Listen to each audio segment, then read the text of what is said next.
I guess it was about midnight when we arrived at the hospital. The doctor was waiting at the door, and they carried my sweet wife to a delivery room. And I was left alone to walk the waiting room floor. And like all first-time fathers, I guess I was nervous, for my long-awaited son was about to arrive in this world. I even caught myself a little chuckle as I thought, you know something? It could be an old girl. But I could feel the weariness and tension mounting in me as I paced the room time and time again, and finally I reckon it got to me.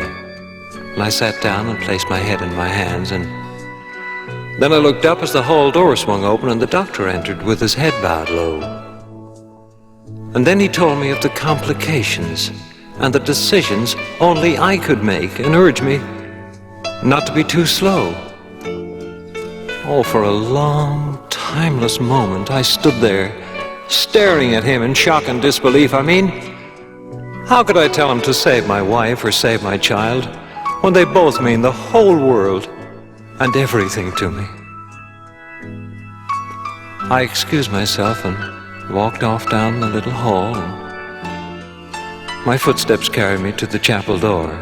With an aching heart I entered, and with head bowed low, I just knelt down on the floor. Oh, you must love them an awful lot, Lord. Maybe even as much as I do, because you can't make up your own mind which one to extend your welcome hand to. Now I know I never asked for very much, Lord, but if I could make you a deal, well, I guess you know what it would be. Let them both live their lives, and if you gotta take one, please let it be me. And then somehow I got to feeling a little better, and I hurried back down the hall. The doctor wasn't there, and as I wondered where he was, why, my legs gave way, and suddenly I began to fall. What was wrong, I wondered? Why was I lying there on the floor? Gosh, it seemed like an eternity until I looked up and I saw the doctor come running through the door. Well, he's bending over me now, and his eyes tell me that soon my life will be gone, and the only thing I can think of is that now he'll have to make that decision alone.